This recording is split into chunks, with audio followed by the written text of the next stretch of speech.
ঠাই আছে ইয়াৰ কাৰণে লিখিব পৰা নাই, কিন্তু ইয়াৰ বোথ ছাইড এটা সাইনবোৰ্ড লগোৱা হ'ব, গ্ল' সাইনবোৰ্ড, য'ত বড়ো আৰু অসমীয়া শব্দৰে ইটো দিনে ৰাতি দেখা পোৱা এটা গ্ল' সাইন কৰি পেলাই ইয়াৰ মানে গেটত মানে ইটো লিখা হ'ব।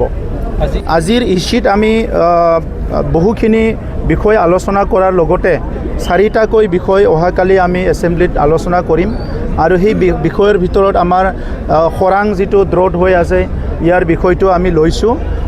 আমাৰ অঞ্চলত যিটো দৰিদ্ৰ সীমাৰেখাৰ তলৰ পৰিয়ালবিলাকৰ তেখেতসকলৰ যিটো ইনকাম এইটো কেনেকৈ আমি বাঢ়াব পৰা যায় ইয়াৰ ওপৰত এটা চিন্তা চৰ্চা কৰিছোঁ। আমি এইটো অহাকালি আলোচনা কৰিম, আৰু ইয়াৰ লগতে আমাৰ অঞ্চলৰ পৰা মাজে মাজে বহুত ল'ৰা ছোৱালী ট্ৰাফিকিঙৰ ভিক্টিম হয়, সেইসকলৰ কাৰণেও কিছুমান কথা আমি আনিছোঁ, আৰু ইয়াৰ লগতে আৰু ইম্পৰ্টেণ্ট কিছুমান কথা আমি আলোচনা কৰিছোঁ।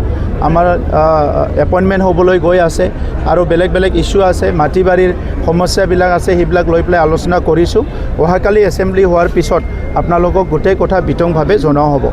মানৱ জাতিয়ে এক হৈ থাকক সেইটো সকলো মানৱে বিচাৰে, আৰু এটা জনগোষ্ঠীয়ে নিজৰ জনগোষ্ঠীৰ ভিতৰত একতা হৈ থাকক সেইটো সদায় বিচাৰে, আৰু জাতীয় সংগঠনবিলাকে সদায় নিজৰ জাতিৰ কথা লৈ পেলাই চিন্তা কৰে, আৰু জাতিৰ ভাল কথাবিলাক চিন্তা কৰি জাতীয় সংগঠনবিলাকে কথা কয়।